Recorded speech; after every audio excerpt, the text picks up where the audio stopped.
प्रधानमन्त्री बालेन्द्र शाहलाई शनिबार आउनै हुँदैन, गरे मकालुको प्रचार। दर्शकबिन, साताभरि काममा व्यस्त रहने प्रधानमन्त्री बालेन्द्र शाह शनिबार भने बेग्लै शैलीमा देखिनुहुन्छ। हरेक शनिबार उहाँको फेसबुक पोस्ट औपचारिकता भन्दा निकै टाढा हुन्छ।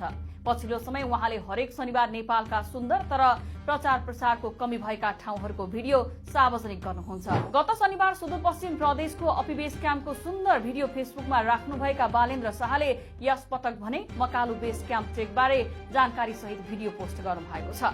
प्रधानमन्त्री शाहले भिडियो सहित यात्राका लागि सबै विवरण समावेश गर्नु भएको छ, जहाँ प्राकृतिक सुन्दरता पोखिएको छ। भिडियोमा देखाइएको वरिपरिका हरिया पहाड़का डाँडा, कलकल बगिरहेका खोलाले जो कसैको मन तानेको छ।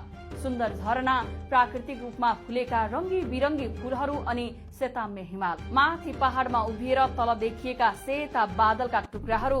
भिडियो देख्ने जो कोहीलाई अहिले नै त्यहाँ जाउँ जाउँ लाग्ने हुन्छ। मकालु वरुण उपत्यका पूर्वी नेपालको एक दुर्गम हिमाली स्वर्ग हो, जहाँ मनमोहक प्राकृतिक सौन्दर्य, दुर्लभ जैविक विविधता र हिम श्रृंखलाका अद्भुत दृश्यहरू अवलोकन गर्न सकिन्छ। विश्वको 5औं अग्लो हिमाल माउन्ट मकालुको काखमा रहेको यो पदयात्रा साहसिक यात्रा प्रेमीहरूका लागि उत्कृष्ट गन्तव्य मानिन्छ। मकालु बेस क्याम्प ट्रेक दुर्गम पदयात्रा हिमाली